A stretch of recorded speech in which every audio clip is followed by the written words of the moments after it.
Hey, it's Dave from the camera store. Today we're going on a road trip and we're taking Sony with us.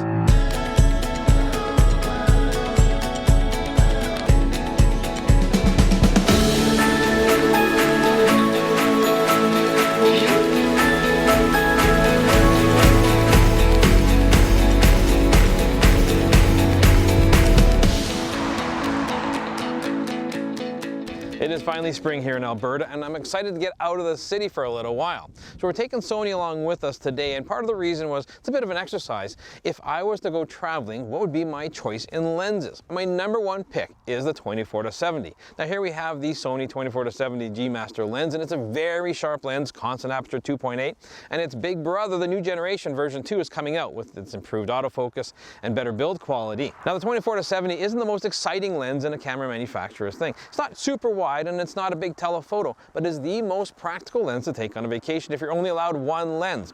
Gives you a decent wide angle, a nice 70mm for portraits, constant 2.8 gives you a really nice background blur and some decent low light capabilities. So it's a very, very versatile lens to have.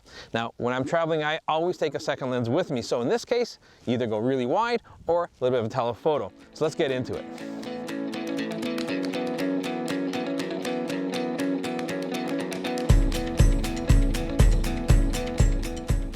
We're about halfway to our destination here. We're stopping off at Frank Lake Conservation Area. This is a fantastic area for checking out birds, and they have some really cool structures here which really lend themselves to some nice photographic opportunities. Now, when I travel with a 24-70, that's great if that's my only lens, but I often like to travel with at least two lenses, perhaps even three.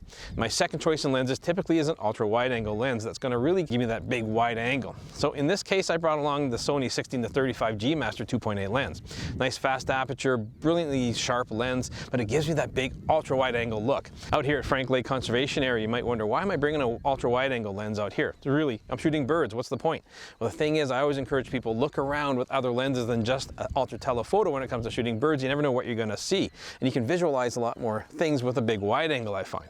What I like is this 16mm. Take a look at this shot here of the boardwalk and the way the sky and the clouds, everything kind of comes together. It's a really nice looking shot.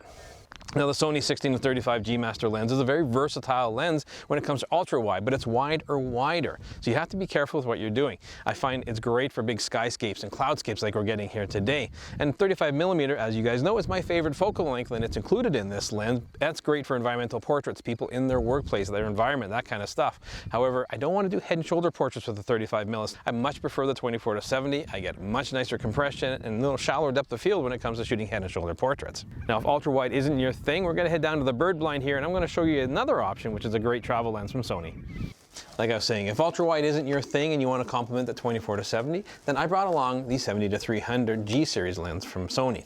The reason I brought it along is with travel considerations in mind and keeping it somewhat smaller. If you take a look at this lens here, it's not much difference in size than the 24-70. Now it is a variable aperture lens, so it's not quite as fast, but the reason I brought it out over opposed to the 2-600, for instance, which is a great bird lens, check out our episode there, it's a much more compact size to carry with, and it really complements my gear, and I can carry a much smaller bag when I'm carrying this lens with the 24-70 than if I decided to go with the 2-600. That's a significantly bigger lens. Now I am getting some nice bird shots here, but that 2-600 would be that much better and bring things in much closer, because birds don't listen, as you guys all know. It's a nice small size with great versatility. However, if wildlife is what you like to shoot, you're going to find a way to keep that 2-600 with you.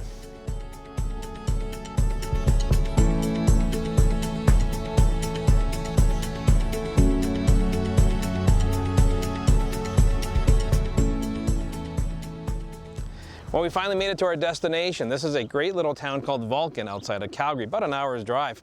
Now, they've totally taken on their name and embraced the whole Star Trek culture with it. Of course, there is the USS Enterprise right behind me here. But it's a lot of fun. We had a great little road trip here, trying out a bunch of these different lenses. So when it comes to choosing a travel lens, I really encourage you to think about what kind of travel plans you're going to have, where you're going to be traveling to, what access you have to, what range of objects that you need. Now, if I was only given the one lens, the 24-70 would have done me just fine. I have lots of flexibility with it, and I like the image quality I'm getting out of it and the versatility of it. But I never am one to travel with just one lens. I mean, what if one lens fails or you drop it or something happens to it? So you need to bring a second lens along, and for me, I tend to go for the wide angle side of things first. I love the 16-35 range that Sony has to offer with their G Master lens. And the reason is you get these incredible skyscapes and this really ultra wide angle, which looks fantastic. It's a great secondary lens to travel with. So these are things you kind of have to take into account when you're traveling. How much space do you want to commit to carrying your gear with you? Now, I hope this provided some insight to what I think is a good travel kit to carry. The 24-70 is incredibly versatile. That'd be my #1 pick, and then accentuate it with one lens or the other, depending which side you want to go with. Now, if you have some great travel lenses that you would prefer, let me know in the comments down below. Follow us both on Instagram. Please subscribe, hit the notification bell, and we'll catch you again next time.